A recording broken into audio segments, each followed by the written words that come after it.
Hello students, आज हम कक्षा 11वीं की पाठ्य पुस्तक आरोह का पाठ हम तो एक एक करी जाना पढ़ने जा रहे हैं, जो कि काव्य खंड का पाठ है हमारा। इसके लेखक है कबीरदास जी। कबीरदास जी को हम सभी जानते हैं, लेकिन फिर भी पाठ शुरू करने के पहले हम इनके जीवन के बारे में कुछ जानकारी प्राप्त करें। इनका जन्म 1398 में वाराणसी के पास लहरतारा नाम की जगह पर हुआ था, जो कि उत्तर प्रदेश में है। इनकी प्रमुख रचनाएं हैं बीजक, जिसमें साखी, सबद एवं रमेनी ये सब संकलित करी हुई है। इनकी मृत्यु 1518 में बस्ती के निकट मगहर में हुई थी। कबीरदास जी भक्ति काल की निर्गुण धारा से संबंधित है। निर्गुण धारा किसे कहते हैं? वे वैसे संत जो ईश्वर की किसी मूर्ति या आकार की पूजा न करते हुए, उनके किसी स्वरूप को न मानते हुए परब्रह्म की उपासना करते हैं, उन्हें निर्गुण धारा के संत कहा जाता है। वे अपनी बात को साफ एवं दो टूक शब्दों में बहुत ही अच्छे तरीके से बता पाते थे और बड़े बन पड़े तो सीधे सीधे नहीं तो दरेरा देकर, इसलिए कबीर की हजारी प्रसाद द्विवेदी की वाणी में डिक्टेटर कहा जाता है। मतलब एक तरह से वो ऐसे थे कि अपनी बात बिल्कुल साफ, जैसे हम कहते हैं ना टू द पॉइंट जो बोलने वाले व्यक्ति होते हैं, ऐसे ही स्वभाव के और ऐसे ही चरित्र के कबीरदास जी थे, जो अपनी बात को बिल्कुल सीधे और सरल शब्दों में बोल देते थे। और कबीर के जीवन के बारे में बहुत ही किंवदंतियाँ हैं। किंवदंतियों का मतलब ये होता है कि कहीं सुनी बातें, इसका कोई ठोस आधार नहीं होता है। कहीं सुनी बातों को किंवदंती कहा जाता है। बहुत सी किंवदंतियाँ हैं।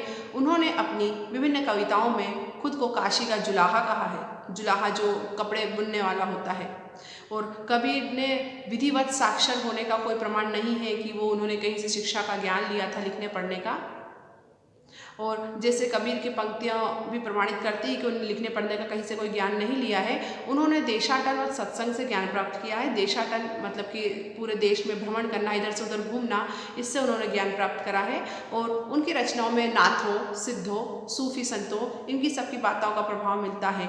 नाथ संप्रदाय उसे कहते हैं जो नाग को पूजते हैं। सिद्ध उन्हें कहते हैं जो सिद्धि प्राप्त करने वाले साधु संत होते हैं, शिव के पुजारी होते हैं। और सूफी संत वो होते हैं जो अपने आप को उस ईश्वर की भक्ति में एक तरह से प्रेम रूपी नाच कर, गा कर, इस तरह से अपने आप को व्यस्त कर देते हैं, वो सूफी संत होते हैं। और वे सभी कर्मकांड और वेद विचार के विरोधी होते हैं। जाति पाति का भेद, वर्ण भेद, संप्रदाय का भेद, इन सबको मिटाकर उनके स्थान पर वो प्रेम भावना का और सद्व्यवहार का प्रचार प्रसार करने के बड़े ही प्रबल समर्थक रहते हैं। और कबीरदास जी पदों में पहले पद में परमात्मा जो पूरी सृष्टि के कण कण में देखा जाता है, उसको एक ज्योति के रूप में स्वीकार करते हैं। और दूसरे पद में वे संसार में फैले हुए सारे ही बाह्य आडंबरों को नकारते हैं कि ये जो लोगों का दिखावा है वो आडंबर किसी काम के नहीं है, उससे ईश्वर की प्राप्ति नहीं होती है।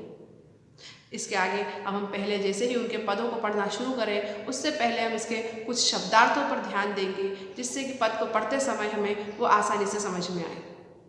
पहला है दोजक। दोजक का मतलब होता है नरक। समाना मतलब के व्याप्त। खाक मतलब मिट्टी। कोहरा मतलब कोहरा, बिंदी लगी ऊपर, कोहरा मतलब कुम्हार या कुंभकार जो मिट्टी के घड़े बनाता है। साना एक साथ मिलाकर। बाढ़ी मतलब बढ़ाई। अंतरी मतलब के भीतर, अंदर। स्वरूपे मतलब के स्वरूप, उसके अनुसार, उसके रूप जैसा। गर्वाना, गर्वाना का मतलब होता है गर्व करना। निर्भय मतलब निर्भय होना, बिना डरे। बोराना मतलब कि पागल हो जाना है, जिसकी बुद्धि भ्रष्ट हो गई हो। धावे मतलब कि दौड़ना। पतियाना मतलब कि विश्वास करना। नेमी मतलब कि नियमों का पालन करने वाला। धर्मी धर्म का पाखंड करने वाला, मतलब कि धर्म का दिखावा करने वाला। आसनाना मतलब कि स्नान करना, नहाना। आत्म अर्थात स्वयं। पखाना ही पत्थर को और पत्थरों की मूर्तियों को, इनको पखाना ही कहा है। बहुतक मतलब बहुत से। और पीर ओलिया मतलब के धर्म गुरु और संत ज्ञानी, उन्हें पीर ओलिया कहा गया है। कुराना मतलब कुरान शरीफ जो इस्लाम धर्म की धार्मिक पुस्तक है, उसे कुराना कहा है। अब यहाँ हम उनके पदों को पढ़ना शुरू करते हैं और इनका प्रथम पद है हम तो एक एक करी जाना, जो कि इस पाठ का नाम है। हम तो एक एक करी जाना, दोई कहे तिन्ही को, दो जग जिन नाहिन पहचाना। कबीरदास जी कहते हैं कि हम तो एक ही को जानते हैं और एक ही को मानते हैं। वो यहाँ ये बताना चाह रहे हैं कि जो ईश्वर है, ये जो परम ब्रह्म है और हमारी आत्मा है, वो एक है, ये अलग अलग नहीं है। दोई कहे तिन्ही को, दो जग जिन नाहिन पहचाना। मतलब जो लोग इनको अलग मानते हैं, ईश्वर को अलग मानते हैं, हमारी आत्मा को अलग मानते हैं, परब्रह्म को अलग मानते हैं, वो लोग ज्ञानी नहीं हैं। उन्हें इस बात का ज्ञान ही नहीं है कि ईश्वर एक है। एक के पवन एक ही पाना, एक के ज्योति समाना। एक के खाक गड़े सब भांडे, एक के कोहरा साना। मतलब जिस प्रकार से पूरे विश्व में एक ही पवन है, वायु एक होती है, पानी भी एक होता है, उसी प्रकार से ये परब्रह्म की ज्योति एक है, दो नहीं है। एक उदाहरण देते हैं, जैसे एक एक खाक गड़े सब भांडे, एक एक कोहरा साना।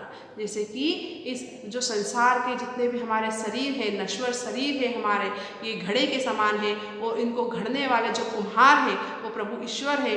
कि इन सभी शरीरों को घड़ने वाला कुम्हार है, जो बनाने वाला निर्माता है वो ईश्वर है, और वो एक है। एक ही खाक गढ़े सब भांडे, मतलब उस एक ही कुम्हार ने सारे इन घड़ों को बनाया है, इन सबको बनाया है, और एक ही मिट्टी से बनाया है।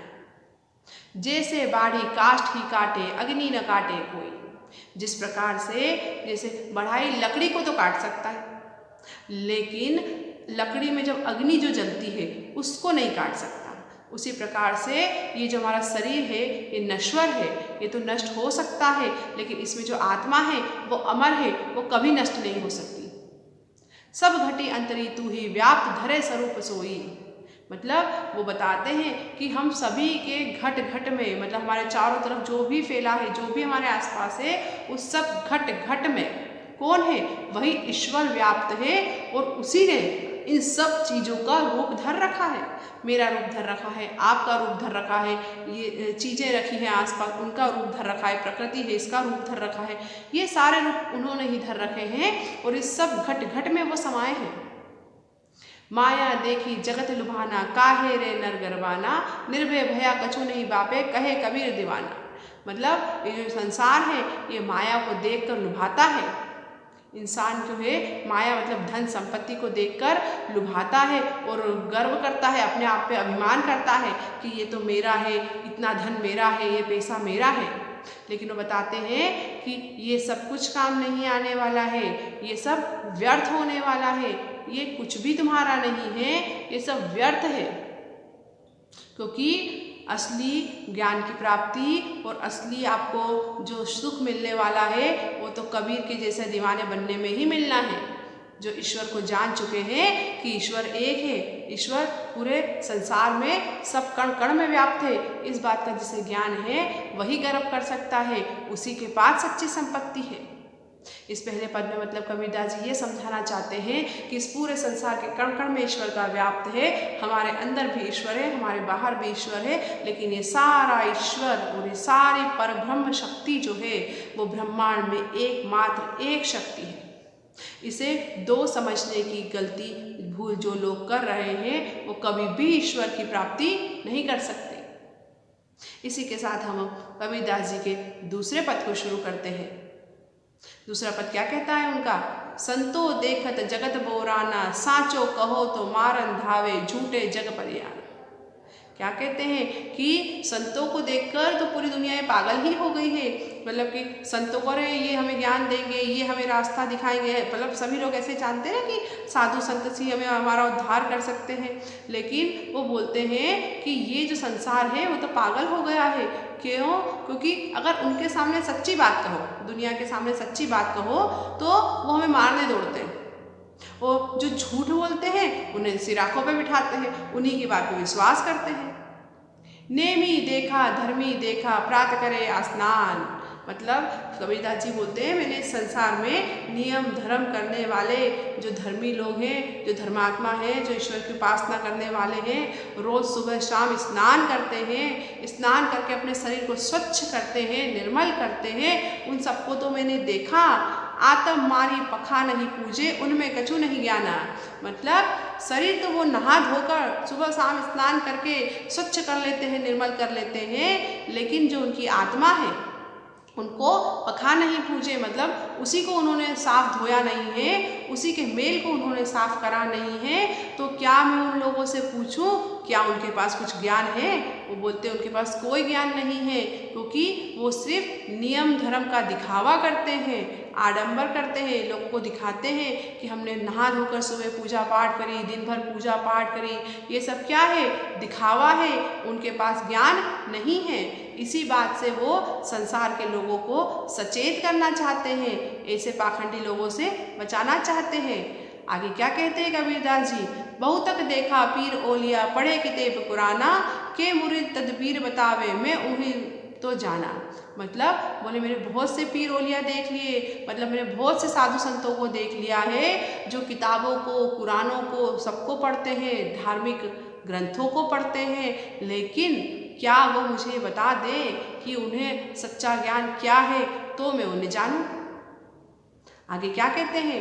आसन मारी डिम्ब धरी बैठे, मन में बहुत गुमाना, पीपर पाथर पूजन लागे, तीर्थ गर्व भुलाना। क्या कहते हैं कि जो ऐसे आडंबर वाले साधु संत हैं वो आसन बनाकर पलाठी मारकर ऐसे तपस्या साधु की मुद्रा बना लेते हैं और पत्थरों की पूजा करते हैं, पीपल की पूजा करते हैं, तीर्थों की यात्रा करते हैं और यही सब करके अपने मन में बड़ा ही गर्व और गुमान करते हैं कि हम ईश्वर के पास हैं, हम ईश्वर की भक्ति करते हैं, हम ईश्वर को जानते हैं, हमें ईश्वर का ज्ञान है। ये सारा जो अपने मन में बड़ा ही गर्व और अभिमान करते हैं। और साथ ही क्या करते हैं ऐसे लोग? टोपी पहरे, माला पहरे, छाप तिलक अनुमाना। मतलब वो जैसे मुस्लिम संप्रदाय मौलवी है तो वो टोपी पहनते हैं, कुछ हिंदू धर्म के लोग हैं वो बड़ी बड़ी मालाएं पहन लेते हैं, तिलक छापे लगा लेते हैं और ये सब चीज़ें उनको क्या लगती है? साखी शब्द ही गावत भूले, आत्म खबरी न जाना, हिंदू कहे मोहि राम पियारा, तुर्क कहे रहीमाना।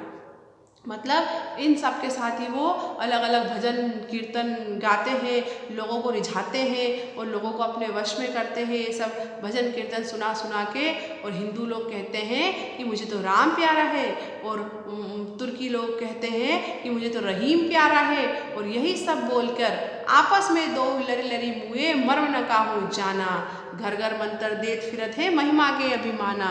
और यही बताते हुए कि हिंदू को राम प्यारा, मुस्लिम को रहीम प्यारा, यही भेद बताते हुए उस एक ईश्वर के भी भेद करते हुए आपस में ही लड़ते हैं और मरते हैं और लोगों के घर घर जाकर ये मंत्र और जाप देते हैं कि आप राम का जाप करो, आप रहीम का जाप करो। और इसी से लोगों के बीच में बैर की भावना और भेदभाव को पैदा करके अपने आप में अभिमान और गर्व करते हैं।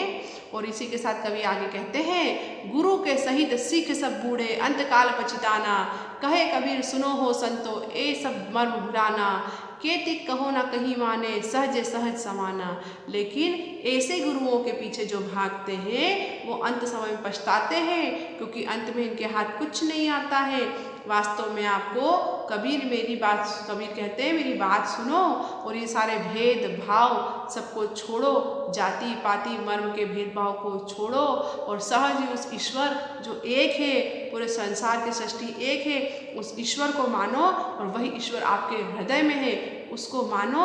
इसी से आपका उद्धार होने वाला है। इसी प्रकार से दूसरे पद में समाज में जो फैली बुराई है, जाति पाति के भेदभाव की, इसी का खंडन कबीरदास जी बड़ी ही सुंदरता से करते हैं। ये दोनों ही पद कबीरदास जी ने हमें संसार के जंजाल से बचाने, साथ ही समाज में फैली जाति पाति की ऊंच नीच की भेदभाव को दूर करने के लिए दिए हैं। आशा है ये दोनों ही पद आपको अच्छे से समझ में आए होंगे। धन्यवाद।